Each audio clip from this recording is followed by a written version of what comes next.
I think living on a high frequency, to, be attuned to that. But it wasn't there really, like during the benzo journey, it wasn't there. Not as high as it could have been. You couldn't feel it, you couldn't see it, and you disconnected. Well, now there's, Yeah. state of awareness is drawing in the opportunities and turning it into the real thing, the real deal, not just floating through the clouds or in bed. I want to live. I want to live. I want the good things in life. I want to serve. I want to be there for people. Well, you can't pour out of a glass half full. You can't. And mine it seemed like it was lower than that. Like I was that bad. I have pictures of me, like literally, like I look like I hit by a Mack truck. I was in so much emotional pain in bed. I want to kill myself. You know, suicidal ideation. I was like, if there's a gun beside me, a good idea, maybe just put it in my mouth and shoot myself. Like it was that bad. And all that dealing with a daughter in the state, it was all unresolved trauma. But as I've gone through the healing journey, that's never linear. Where I sit today, because I've worked on myself, got off the pills, go for hikes, do things when I don't want to do it. And this is, and literally just making it about myself.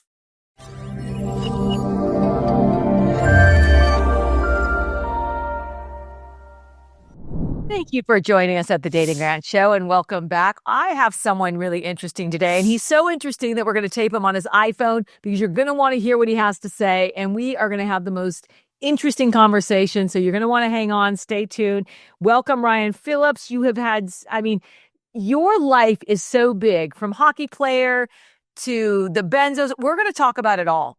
Yeah, I'd say maybe it should be a movie, but it actually is. I don't know. I think we might be. I think we might be in a movie. This is all part of the movie right here. Yeah, we're it's a show. It's a conversation. What the heck, right? Yeah, you know what? I think as many conversations as we've had, it could be a movie, and the energy and the balance. But I love it. I love what people may usurp and glean from this, because you have had a really big life, and I'm all about heart-centered conversations. And what drew me to you the most was your heart energy. Your love for humanity, what you do with it. You're so activated in taking action. Hey, I'm on a comeback redemption quest driven by love. I'm 10 months off benzodiazepines that I used for 13 years, misprescribed. And, I was dealing with crazy, uncontrollably nutty anxiety at that point. And I didn't know what it was. I didn't know. And I was just like, whatever you can do to take this away so I can feel somewhat okay in my physical body that had compound interest, complex post-traumatic stress disorder undealt with. Yeah. And I was given anxiety pills. Yeah, let's start there. You know what's so interesting? Do we know the statistics on how many people are addicted to benzos right now that are prescribed? There was 92 million benzodiazepine prescription in the U.S. alone last year. You said 92 million? 92 million prescriptions, yes. So 92 million prescriptions of people being prescribed benzodiazepine that is highly addictive. Yeah. Highly addictive. It's so crazy. I had panic and anxiety attacks in my 20s, early 20s. I was ending up in the emergency room, and I had no idea what they were giving me, but it was early on. Xanax had just came out. I didn't even know till recently that was a benzodiazepine. Well, here's the deal with these things, spiritually, is that when we put these chemicals and physical apparatus, which is a connection to the source, an extension to the source, what we do is we dumb down those frequencies, and then all vibrating and attracting into our experience is stuff that's not so nice for the human experience. Yeah. But the thing is as you come off these and get the garbage out of the system, you develop an amplified awareness to like, oh my God, look what I was doing. So basically, like benzos almost killed me. Yeah. Killed me. And I'm dealing with a benzo injury right now. I mean, there's a plethora of them. There's over 100+ symptoms, even up to a couple years or forever coming off these things. Because the debris in the cellular structure. And don't benzos stay in the cells longer and are harder to detox than a narcotic or an opiate? It tears apart your central nervous system. Okay. So the problem is that The, people think that they can take them forever. Well, we're only supposed to. I don't believe we're ever supposed to. I believe there's a natural remedy for every cause since we come from nature. And I didn't always think that. There was over a decade of my life. I just got in a humanitarian pardon back down in the United States. I just finished a film. I was speaking all over the world. I was right about to be like hitting, the pinnacle of, say, like personal growth, rubbing shoulders with the Bob Proctors and Michael Beckwith, the secret people, yada, yada. The next thing I know, I'm taking benzodiazepines. It squashed that dream pretty damn quick. But my connection to God was gondo. So something deep inside me, obviously, is pulling me through the ashes, because now being 10 months clean after being under the covers for all those years, Yeah. Basically just working on myself, my vibrational stance set point is now attracting incredible. I see how we're doing it. How my personal experience is, I see how I'm doing and what I'm vibrating at with who I'm attracting into my life. Yeah. Right now, I'm about to do this massive project, not for me, but for the world and for everybody in it. Yeah. For cultures, it's not about me, and all the people are just popping into my experience. Let's do this, yay! But a huge part of it has to be bringing these pharmaceuticals to the light, and because it's the darkness that. So tell me, what did your life look like when you called in and went and got that first prescription? What did you need it for? What did you say, hey, this is what's going on in my life? What did that look like, so people can identify, saying, man, that was me too. Wow. Yeah. You don't get on anxiety medication because your life's going super great. I had incredible things going on in my life, but I sure wasn't comfortable in my skin or with mind, body, soul, or else I wouldn't have taken these things. And I was sober. Alcohol was simple for me to come off. Did I work a 12-step program? Yes. Alcohol, cocaine, I had a lot of that in my time. But when it was time to get sober, it was really easy for me to get off that. But then I was dealt with unresolved childhood trauma, sexual abuse, prison, Faki culture, 20 plus homes from 16 to 23. The 21st place was a federal detention center for conspiracy to import marijuana. So a lot of unresolved trauma and concussions. I'm thinking, I'm out of that organized crime stuff and hockey. I like it, but I didn't know what PTSD was. I had no clue. So I'm shaking and I'm sweating all the time, and I'm having to eject from meetings and whatever. And everyone thinks I got this great life because I'm, filthy material rich, but inside I'm hurting. And I got on these pills. They said they would be good for me, and I became addicted to them really quick, and almost immediately my finances just started. I was, saying yes when I really meant no all the time. I was just getting walked over mentally because, the one thing we have power over is the power of thought. But if you have a weak mind, anybody can take advantage of a weak mind. Anybody. So I'm sitting there, with all this. Here you go. I just did. Oh, no problem. Yes. Yeah. I allowed myself to get really taken. So it really sedated your Intuition. nature, and you were just like, sure, whatever. So it numbed you out, so your senses were not as alert. What did you I know what addiction feels like, but when you started taking them, you said it was immediate. What was the benefit for you at that time that kept you going? What for any? Yeah, it literally was like getting a warm hug, and I automatically felt good. I get okay, everything was okay. Nothing was I've always had a real amplified awareness. I've always been high alert, and what it did is it took me down 100 notches, where it was So Valium and benzos, which would be Valium, Xanax, Mazepam, all of that is a numbing agent, so we don't have to go to the source and deal with the core wound, which will continually resurface in a core problem. And you had these, they kept coming up. So what it did was stuff everything down your body, numb it out. Why wouldn't it be addictive? It's well, I don't have to deal with that now. I don't have to feel bad now. I completely dissociated myself from society. I was in bed all the time. I couldn't face the world. I couldn't face myself. I developed such low self-esteem, like this lack of self-worth. I literally was just done. And, somehow, mustered up the courage through all the darkness to ride across 4 countries for mental health awareness in 2019. So I thought, yo, I'm going to give myself a shot through this. It was like one big scream for help. That's what it was. So when you took your bike and you rode, tell me how many miles you rode.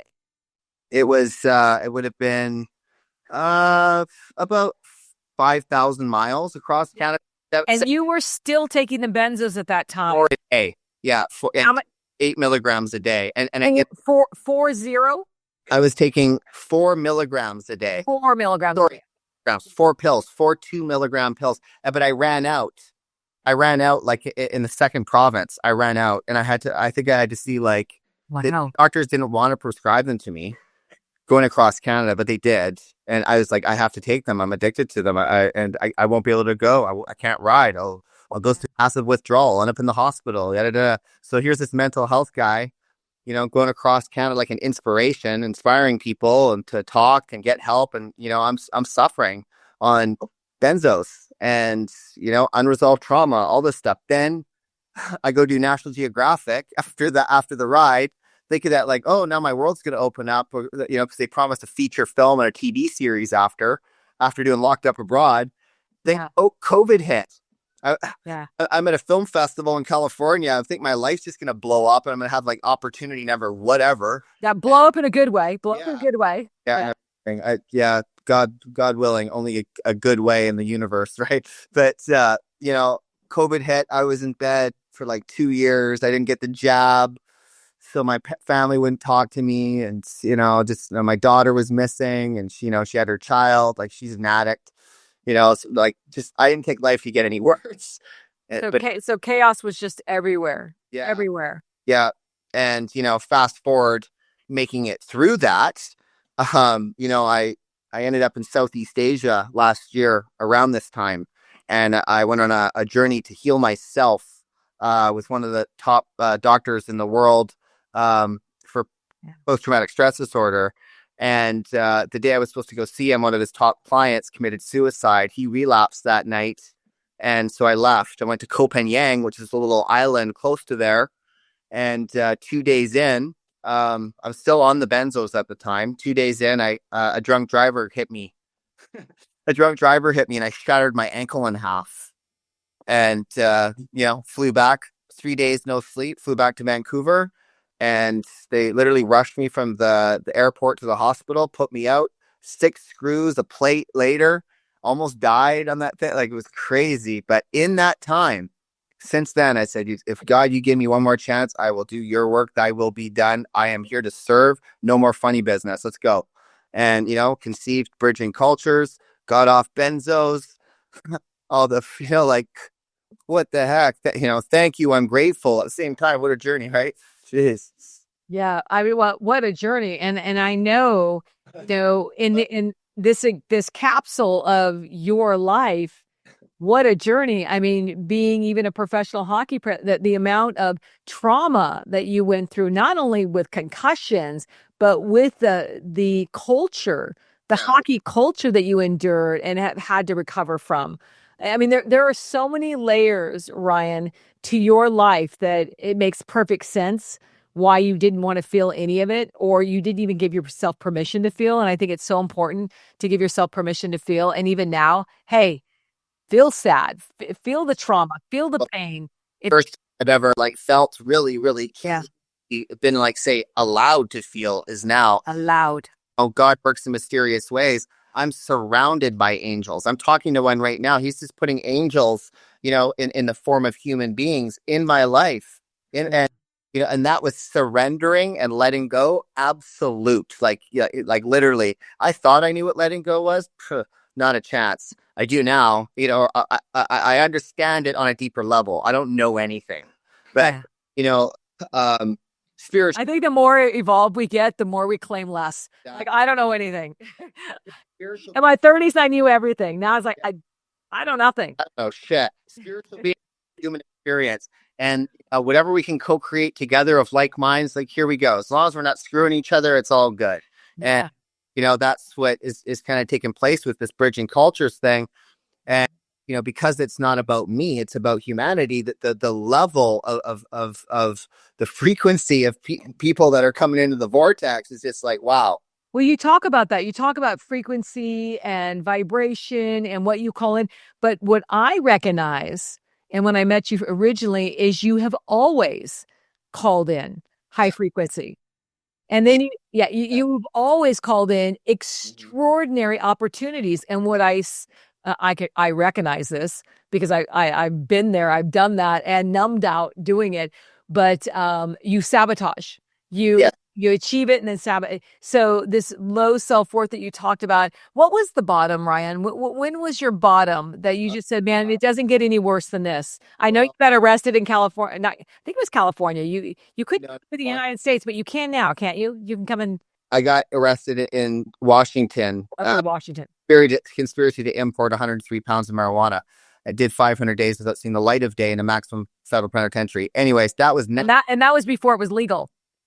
Yes, I had quite the lucrative business doing smuggling. Smuggling. Now, the big crew working for me, I was involved in the funny stuff. So, anyways, gangster gone God. Gangster God. I say it's survival versus connection. I think that you were surviving in a world. I was bridging cultures in a different way. That's all. Yeah, you were bridging your survival on how Ryan can survive in this world, and now you're so connected that you just vibrate and connect to everything, and it just flows to you versus you chasing what's available. Now you're in this. I see you in this receiving mode all the time now. That you're like, hey, I'm here. Hey, what do you think about this data? Hey, I'm doing this. Look I've just discovered this. Everything you're like. Your wonderment is like a child. I love when we connect. I love the fact you pick up the phone and FaceTime me all the time, and you're going to be like, you won't believe what I'm doing now. And I'm in North Carolina, and I'm doing this. And no, I'm not doing that film. I'm doing this. And you really flow. You're really in this flow of allowing yourself to explore. And I think of allowing, yes. Yeah. I mean, no, it's crazy because without expectations. I think you're evolving without the expectations of I have to have this out of it. But if we can co-create together and it's in alignment, let's do it. If it's not, then I'm out ski. It's that simple. But I'm not gonna have a resentment towards you or not like you. It's just we're not co-creating together at this moment. So in the present moment, it's important to kind of be aware of your vibrational stance, so to speak, and be like, okay, well, here's the universe being a well-stocked kitchen. I'm going to choose this, and this to, build the image in your mind, and then how you're going to hold it in your hand, so to speak. So, guys like Bob Proctor taught me that. Guys like that were in The Secret, and I'm remembering what I was taught back then that I already knew that they had to make me aware of that I knew it all along. Yeah. Or we're capable of, not knew it, just was able to embody it law by right. When some people don't even realize that we are vibrating. But that's just a word too, right? So, it's a word, but you've upgraded your language to make it cohesive that you now feel it. You're like, I knew it intellectually, but I never embodied it. And there's something about embodiment when we drop in and we're like, wow, I feel it now. Yeah. And then energetically being able to connect dots. Like I was having a conversation with this guy today whose net worth was about 100 million. And, I used to see a lot more than that, over a course of a year, I've seen that came through my hands. I've seen hundreds of millions of dollars in my life. I've stacked safes with millions of my own money. I'm not like being Mr. Cool Guy. The money's never yours. You only have access to it for a certain amount of time. So how do we earn money? Serve more, earn more, put the vibration out, and then like a magnet attract it. It's really not that hard if you think that we're worth that. But when you're dumbed down on chemicals, you don't think you're worth anything. So that's why most people on benzos lose everything. They lose it all. Well, it's because they're seeking a lower vibration versus we know money is just energy, and and it will follow the authority. And if your authority and your God is benzos, down the river you go, not up, down. And it makes sense. Yeah. My go-to book is Think and Grow Rich. In Think and Grow Rich, that it said whatever the mind can believe, can conceive and believe, the mind can achieve. Whatever mind can, that means we can have anything, we can have anything in the world, but that anything's going to be pretty tough to manifest when you're dumbed down with pills. Now that I'm not, the clear vision for my life, the pathway is being clear cut. It's all good, and I believe that anybody can do that. So now I feel like I have a debt to pay to Napoleon Hill and all the people that learned that this right here. Yeah. I gotta teach this. Every adversity carries with it the seeds of an equal or greater benefit. Well, the adversity was the pills and all that and whatever. Pick that all back up, then transmute it into a positive. Bring other people in, co-create together, and then there's your win. So we can all think and grow rich. We can all manifest things into our life real quick, fast, by the power of belief, right? Right. So what is your biggest challenge now? We're meeting you where you are now. What would be Ryan's biggest challenge at the moment? That's a great question, because I don't even like that word challenge. Because I embrace adversity, challenge. That's all part of it. If there wasn't challenges, it wouldn't be worth it.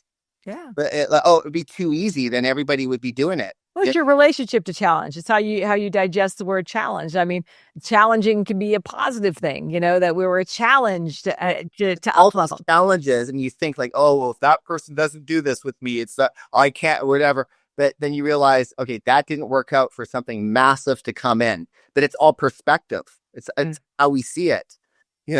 Like I got a phone call from someone I was talking to about 5 months ago about doing this. And I was thinking about where I was at. God, I mean, there's no wonder it didn't really pan out that way. Right. It had to go that way so I can be in a more of a receptive mode to make things work now more collectively. Right. I wasn't ready. I was still, detoxing off benzos. At 5 months, it was a disaster. Right. So how do you feel now? And what message could you give people 10 months in? This is what you went through, the big life behind you. I mean, you've had a hockey career, you've been in prison. I mean, this is a big life. I always say the more chaotic the life, the bigger the message you have. Right. I'm going to lean in extra hard, because people that come out the other side of that not only have knowledge, but they have a depth, and they've been in perhaps the depths of despair, and they know what it feels like. Yeah. You are over here saying, hey, I said to God that if, I can get through this, I'm committed, I'm connected, I'm going to do good in the world. What does that look like 10 months later in your world? I mean, everything I do now, it has to be for the greater good of humanity. To go through that and to think that I hit say kind of high stations in life. No, not even close. I think, Bob Proctor said to me right before I got on these pills, he said, Ryan, he goes, your story has the power to change the world. And he wrote that down. He actually wrote that on a book that I wrote. But I didn't believe. He goes, you got to believe that. I'm like, yeah. I thought maybe, or else I wouldn't have met him in the first place. But he said to me, he goes, you have a little bit to learn still. You major adversity ahead of you, and then you're going to hit high levels of bracket. So what is a big lesson? What did you learn? If people are listening, and we know how secretive benzos are. Being a detox, I'm a detox coach as well, which means I've worked with people that are addicted to benzos, heroin, and in a curated setting. I know that the heroin was easier to beat than the benzos. I know that I worked with someone for 2 years, and in a concierge situation, the benzos were, they would be buried, they would be everywhere. And I couldn't stay ahead of it, because it was just such a manipulation. It was just like, I'm not going without them. So tell me. I would say, from my personal lived experience, you have to make a definite decision that you want to get off those things for your health, and it's you need to you don't need to do anything, but I would recommend reaching out for help. Reach out to me on Insta, and I'll somehow try to help, because it would take too long to get into the whole process, because it's an overnight thing. But you have to be, I think, really educated on these things, on how awful they are for your system, for your brain. They are not meant to be consumed by a human being, and that's why you don't feel like a human when you come off them. There's a reason, and there's a reason why the stats are what they are. There's a reason why people try to take their life or end up in the psych ward from these little killers.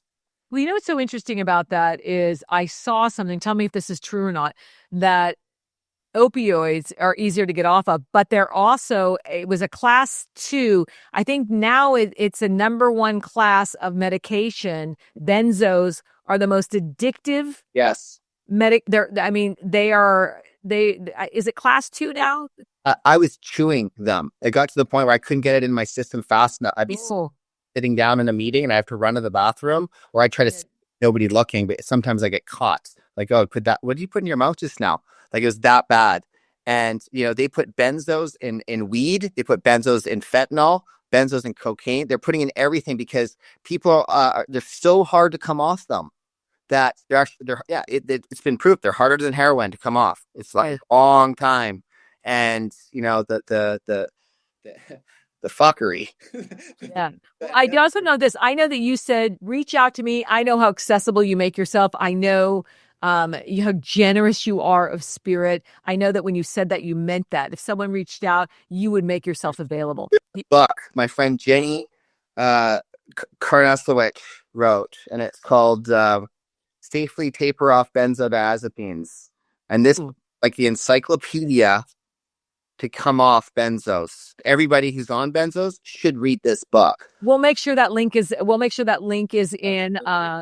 the information. It's a protocol to heal off these, because you have to heal from coming off a pill. Come on. It's an actual injury. Really? They make a chemical like that to destroy you? Come on. Anyways. Yeah, we could do a whole podcast on that. So that being said, so you've got to come off the chemical.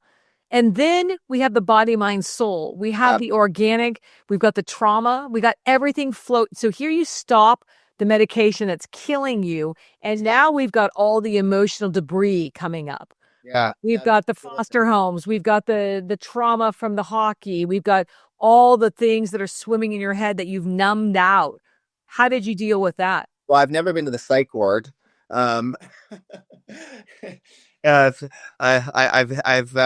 I've missed that boat. So, Thank God. Yeah, look, I have a lot of faith. I have faith in myself. I do have faith in the infinite, and one moment at a time, one day at a time. I had issues with alcohol, but I'm 9 years without a drink now. I still go to AA meetings, and I find a lot of spirituality in those rooms and good friends. But I guess the lady that wrote this book, she gives me crap because I didn't really follow it that good. I read it and I'm like, I get it, but I beat to my own drum, and sometimes that works against me. But I sit here before you today, 10 months off benzos, and those they are some of the hardest, or if not the hardest thing to come off. Period. Yeah. Yeah. Yeah, it's never one and done, but I love the fact that you did it your unique way. You're still 10 months sober, and there's not a play-by-play. She gives an outline, but everyone's going to interpret that their own way and have to live this life organically in your day-to-day circumstances, and all those filters and everything you've got to deal with is different than anyone else. So doesn't it make sense that you would say, hey, I'm going to take this. It works for me. That doesn't speak to me. When I coach people, they're like, you know what? They'll grab a hold of something that I think is not that important. And they're like, that changed my life. And I'm like, really? And then other things that I think are monumental, they're like, yeah, that doesn't speak to me. But I'm not tooting my own horn. It's not me. Because if you do the timeline, whatever I put my mind to in my life, I was always able to achieve it. So let's say, sports. I went to the highest level of sports, but then got hurt and whatever, right? So I accomplished. Then I went into the weed, got to the top of that. Then I went into like humanitarian stuff. I was a top drug dealer. You're like that movie Blow. I mean, really, your story is very similar. Then you were a top hockey player. Then, I mean, everything you do is, I noticed the pendulum really swings. Everything you want, you go big. Then you call in American, a Geographic, National Geographic. Everything on your radar pings high. Yeah. What do you attribute that to? Well, that's just basically, I think living on a high frequency. to, be attuned to that. But it wasn't there really, like during the benzo journey, it wasn't there. Not as high as it could have been. You couldn't feel it, you couldn't see it, and you disconnected. Well, now there's, state of awareness is drawing in the opportunities and turning it into the real thing, the real deal, not just floating through the clouds or in bed. I want to live. I want to live. I want the good things in life. I want to serve. I want to be there for people. Well, you can't pour out of a half full. You can't. And mine seemed like it was lower than that. Like I was that bad. I have pictures of me, like literally, like I look like I hit by a Mack truck. I was in so much emotional pain in bed. I wanted to kill myself. You know, you know, uh, suicidal ideation. I was like, if there's a gun beside me, a good idea, maybe just put it in my mouth and shoot myself. Like it was that bad. And, all that dealing with a daughter in the state, it was all unresolved trauma. But as I've gone through the healing journey, that's never linear. Where I sit today, because I've worked on myself, got off the pills, go for hikes, do things when I don't want to do it. And and literally just making it about myself. Yeah. Well, now my daughter is in treatment. Now, like things around me are being healed. So heal thyself, heal all. So Well, I noticed that nature is, I think this is why we connected. What I saw that was so like-minded, Ryan, was nature. We both found a lot of healing and connection and peace in grounding in nature, which I think for anyone that's listening is so cathartic. It's so peaceful. There's something there you can't deny. You cannot be out there and say I feel nothing. Well, unless you're on benzos or drugs, then you feel all your five senses are shut down. Yeah. Yeah. But your senses are woke, and I've watched you not only wake up but level up, claim, and I can see, yeah. And it's beautiful. It's beautiful to watch. And I appreciate that. Well, it's yeah. part of the journey together, Yeah. Together is better. And And I want to say congratulations. I didn't say that. Congratulations for 10 months. I mean, I remember the 5-month mark, and I'm like, oh, that's great. Right. Now you're double that. And you have so much to offer. Thank you. Oh, that's so nice. Yeah, that's, wow, I got to talk to you more often. Well, it's true. And, you're the one person I know that's going to reach out and check in and share a great story. Your gift is connection and heart-centered action. It just is. No matter what you do, you love to share. Sometimes you're like a kid. I just found this, and look at my new toy, and look at this, and it's like Christmas, and with your enthusiasm. So yeah, how can that not be? Yeah, why? I mean, that's why we're taping on your iPhone. It's because it's like, why not? Let's do it. Let's just do it. Let's capture this moment, because if we waited for the perfect moment, we've been waiting for months. I'm like, nope. We've been traveling around. I should have been on my iPhone too. We could have just done it. Perfect. Well, next time. There's no perfect. Well, there's just no perfect. Oh no, we have so much. I think there's so much to unfold. David Meltzer. Is that David Meltzer?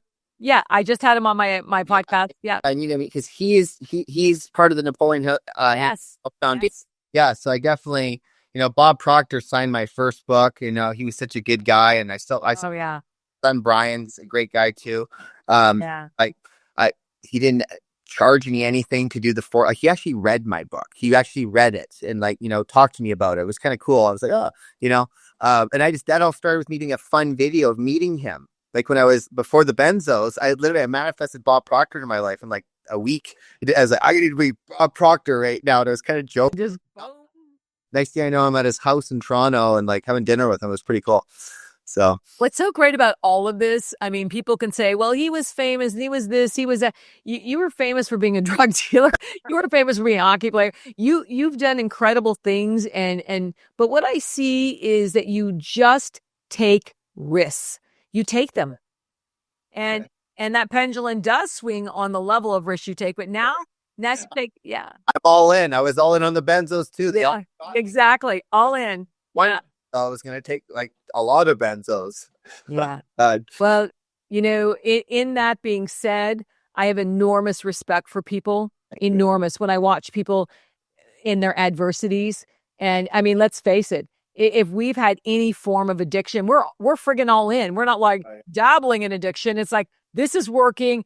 And it usually is, I'm not going to feel, for me with the migraines, it was like, oh, the migraines were off. I mean, I tried to knock myself out. They were off the cuff. People say, oh, I get headaches too. No, they weren't headaches. I'd be hospitalized for 10 days. But when they gave me that medication, that narcotic at home, I mean, it almost killed me. And you don't know if you're doing it emotionally, but what that did, and what a gift. And this is what I say, what a gift, because what it gave me was, after you realize that you're using it all the time and way too much, you realize that when it's over, the healing begins. Yes. It could not have begun before. No matter how many holistic clinics I went to, I didn't get it. But now I'm like, oh, what a gift that clinic was up in Canada. My first, holistic. I mean, at first I'm like, yeah, I'm going to do kumbaya yoga and heller work. I'm going to get it's going to stop my pain. And I'm going to shake my body. Not going to happen. I'm not giving the medicine up because I'm suffering. And then, of course, underneath that was enormous emotional suffering. Yeah. And I think Louise Hay said it best, that the body is speaking, whatever emotionally or physically what is going on. Score, right? Yeah, the body keeps score. But she says, if you've got this going on, this is what it's attached to emotionally. And interestingly enough, when I picked that book up, just like Bob Proctor was on my radar, so was Louise Hay. And I didn't get a chance to meet her while she was alive. But I picked that book up, Heal Your Life, and I'm looking at migraines and what the emotional, and I'm looking at all the things, and I'm like, how could she know that?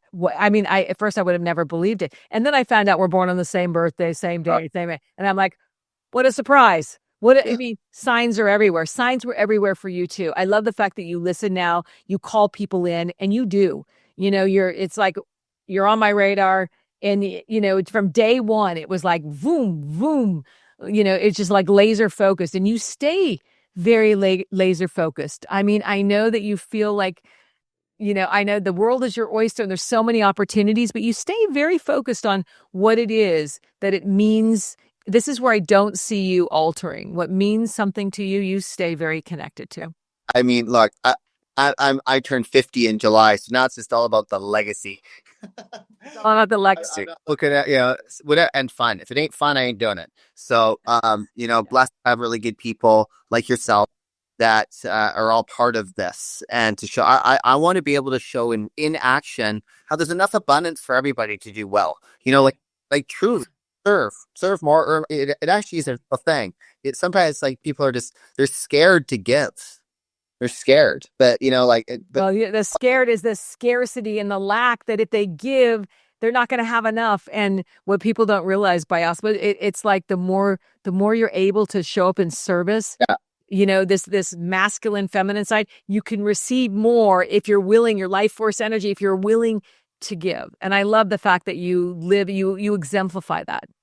Eat it like with the benzos. I was having a conversation with someone the other day, because I lost everything. Yeah. Literally. And now you're still so generous. You're generous of spirit, you're generous of mind, you're generous with your walk. You're still so generous. And you had everything and lost everything. This is a Cinderella story, actually, because your comeback is always stronger. And I believe this. And especially your mindset now. I thought, oh, his comeback is strong. And you don't even know. You don't even know what that looks like yet over here. But it's like everything is, if we go with the history, everything's available to you. And lack is not just about funds. Lack is like when you're living in lack, man. Like there's like some not so good stuff coming into your reality. But now I'm not. Feeling super great still from this benzo injury, whatever the heck it is. Not super great, but I still talk to me about that. Talk to me about the benzo injury. What does that feel like? What does that encompass and embody?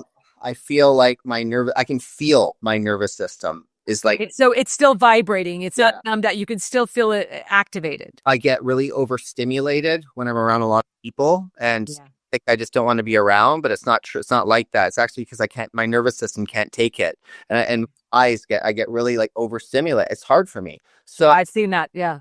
Or too much coming at you, and would you say memories involved in that your memory is like flashbacks, insomnia, but at the same time, look, life it's a balance of getting a lot of good thoughts too. So, I'm trying to just like let this too shall pass. It does. So, and as we are focusing mechanisms, that whatever we focus on expands, I try to shift the focus in real, you know what I mean, in the present moment. Right now, that's why this is good. Having a conversation about like overcoming and being positive is great, because then that sets you onto a nice vibration for the rest of the day. Well, Yeah, absolutely. I was just reading something. Well, not reading. It was from my notes from a client earlier, and it just seems to encompass here. It's like I wrote down in my meditation, which I do with clients, and I said, you have to move your body out of the past. Your body must be moved out of the past, but it's about your energy has to be 1%. Your energy has to be 1% greater than your past experience. Just 1%. yeah, the typical, Yeah. it's 51 to 49. Yeah. Or So whatever. 1% greater over here than your past cellular memory experience that your body is doing, that it wants to regurgitate and it wants that familiarity. And all you need to do is shift it, which we do by choice, which you do.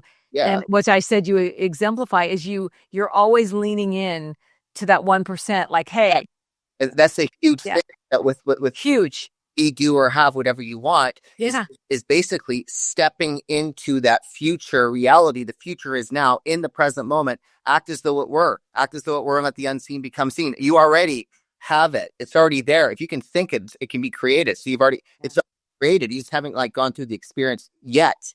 Love it. Love it. That stance, right? So, no, it's great that we're having this conversation, because I'm in the middle of watching this bridging cultures thing really unfold. Beautiful. Yeah. I was just going to ask you what's next? What are you doing? And what's something you can leave people with? Well, looking at we're probably going out to Montreal to do an episode with I can't say his name on here right now, but with some, he's pretty high profile hockey player, and him and his fiance have a mental health platform that we could potentially really blow up globally.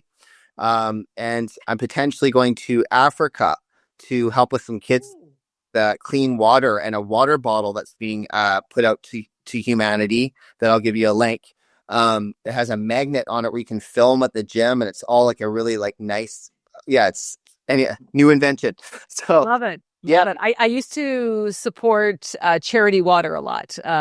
Which is this in association with Charity Water at all? No, it's actually a water bottle, and love it. yeah, Love it. it's just like this really like cool water bottle. I'll send it over to you when we're done. And here, oh, I love it. We're gonna people. We're gonna post all the links. What I love so much about that is we take for granted in the States and in Canada. I know you're in Canada, but clean water. Absolutely. Clean water. And there are people, we are in the top 2%. I mean, here we are with electricity, and here we wouldn't do a podcast because you're on an iPhone. There are people in the world with no electricity, no clean water, no roof over their head, no lights.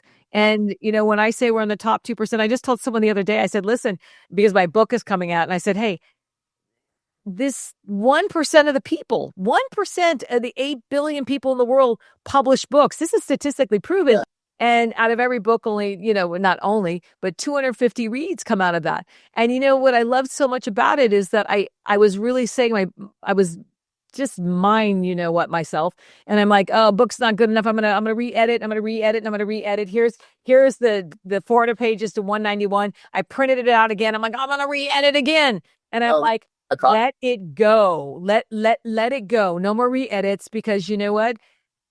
I did it. I'm the 1% that actually finished it, and I need to let it go. Yeah, absolutely. Yeah. It's gonna help someone. The second book will be in depth. This one is more of a teaching book. It just wasn't what I thought it would be, but it's exactly what it needed to be. And I love that about you. Life didn't turn out the way you thought it would, but boy, it's what you needed. It's what you needed. Life keeps serving. God just keeps serving you up what you need, Ryan. Yeah, and you can change. Like a lot of you could be broke one day and you could be rich the next. That's it. Whatever. If you could feel it, that you can literally move yourself into that state. It's a state of mind which emits the frequency, takes you into the state of the body. Like the foot is no different than the head. It all has a mind of its own, so to speak. So literally, it's just connecting to the source. Ask and it's given. Truly, but I do believe keeping a clean vessel is the keystone to actually, having whatever it is that you desire. It's going to get cut off if you're on something or you don't believe in yourself. And one thing I don't lose is that now is I believe in myself. And to believe in me is to believe in you, is to believe in all, because we're all one at the end of the day anyways, right? So Yeah, love it, love it. yeah. Last question. Mm. Ryan, what feels like love in your life right now? Well, that's a great question. Am I chasing women? No. I'm single, and coming out of the benzo fog, I'm open to perhaps meeting a nice woman to co-create together would be great, but that's not happening, I think, until I have more self-love from me. I've never really given myself that grace, so pace right now where I'm trying to like really fill up my own cup so I can be the best version of myself to be able to give what I went through back to humanity. And then within doing that, who knows what God will throw in my way. So, I'm trying to practice self-love and compassion to myself. And, I would not have said that. You're probably the first person I've ever said that to.